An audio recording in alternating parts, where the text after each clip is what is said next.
হ্যাঁ কও। মালয়েশিয়া আসি তো আপনার কাছে মেলা ভাষা শিখলেন। আচ্ছা আজকে আরো দুটি ভাষা কি শিখতে চাই। ভাষা শিখবা কও। সেই দুটি ভাষা তো ইম্পর্টেন্ট। এতে জামা কি কয় মালয় ভাষা? আমারে বলে বাজু। কিসের বাবা? বাজু বাজু। বাজু কিছু এটা কয়? দেখতেছ না, এটা বাজু বলে। মালয়েশিয়ান ভাষা বাজু, আর বাংলাতে হচ্ছে জামা। আমার টি শার্ট কই? ওই তো শার্ট, বা কিন্তু মালয়েশিয়ান ভাষা হচ্ছে বাজু বলে, ও ঠিক আছে। আচ্ছা ঠিক আছে, তাহলে আচ্ছা কাকা এই পেনে কি কয়? এই তো এবার তো তুমি আমার যে কি কবা আমি তো বুঝতেছি না। প্রিয় দর্শক বুঝে নেন, এটা প্যান্টে পরে হলো সালোয়ার।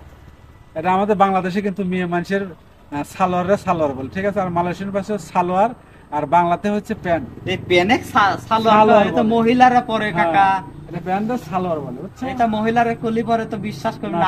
আমাদের দেশে মানুষ হাসবো, কিন্তু এটাই বাস্তব। মালয়েশিয়ান ভাষা সালোয়ার, আর বাংলাতে হচ্ছে ও প্যান্ট। প্যান্ট। হ্যাঁ, তো ভালো থাকবেন সবাই। আল্লাহ হাফেজ। হ্যাঁ কও। মালয়েশিয়া আসি তো আপনার কাছে মেলা ভাষা